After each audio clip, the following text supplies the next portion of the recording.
Guys, ഒരാൾ ശരിക്കും ഒരു ഹെൽത്തി പേഴ്സൺ ആണോ നമ്മൾ എങ്ങനെ പറയും? ആൾക്ക് സിക്സ് പാക്ക് ഉണ്ടാന്ന് നോക്കിയിട്ടാണോ? അതോ ആള് വേറെ പറയത്തക്ക മെഡിസിൻ ഒന്നും കഴിക്കുന്നില്ല അതൊക്കെ നോക്കിയിട്ടാണോ? അല്ല, ശരിക്കും അതിനായിട്ട് നമ്മൾ 4 ഫാക്ടേഴ്സ് നോക്കണം.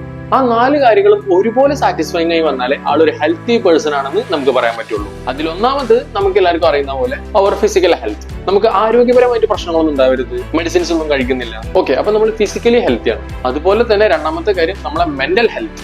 അതായത് ഇയാൾക്ക് സ്ട്രെസ്, ടെൻഷൻ, ആൻസൈറ്റി ഈ പറഞ്ഞ കാര്യങ്ങളൊന്നും ഉണ്ടാവരുത്. മെന്റലി ഹെൽത്തി എന്ന് പറയാം. പിന്നെ പറയുന്ന ഒരു മൂന്നാമത്തെ കാര്യമാണ് സോഷ്യലി ഹെൽത്തി ആയിരിക്കണം. അതായത് ഒരു വ്യക്തി ഫിസിക്കലി ഹെൽത്തിയാണ്, മെന്റലി പ്രശ്നങ്ങളൊന്നുമില്ല, പക്ഷെ ആള് വീട്ടിലും നാട്ടിലൊക്കെ ഭയങ്കര പ്രശ്നക്കാരനാണ്, അടി, വഴക്ക്, പ്രശ്നങ്ങൾ.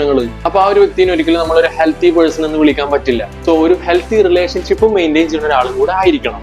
രണ്ടാമതായി വരുന്നത് സ്പിരിച്വലി. അതായത് നമ്മളൊരു പവറിൽ വിശ്വസിക്കുന്നുണ്ടെന്നുണ്ടെങ്കിൽ ആ ഒരു മേഖലയിൽ നമ്മൾ ഹെൽത്തി ആയിരിക്കണം. പ്രയർ, മെഡിറ്റേഷൻ, എന്തുമാവട്ടെ ആ ഒരാളുടെ അടുത്ത് നമ്മൾ കുറച്ച് കമ്മിറ്റ്മെന്റ് കാണിക്കണം. സ്റ്റഡീസ് പ്രകാരം ഈ ഒരു 4 കാര്യത്തിൽ എല്ലാത്തിലും നിങ്ങൾ ഹെൽത്തി മെയിൻറ്റെയിൻ ചെയ്യുന്നുണ്ടെങ്കിൽ അപ്പൊ നിങ്ങൾക്ക് പറയാം നിങ്ങളൊരു കംപ്ലീറ്റ് ഹെൽത്തി പേഴ്സൺ ആണ്. സോ അങ്ങനെ ഈ എല്ലാ കാര്യത്തിലും ഒരു ഹെൽത്തി മെയിൻറ്റെയിൻ ചെയ്യാൻ നോക്കുക. Be happy. അപ്പൊ ഓക്കെ, ബൈ.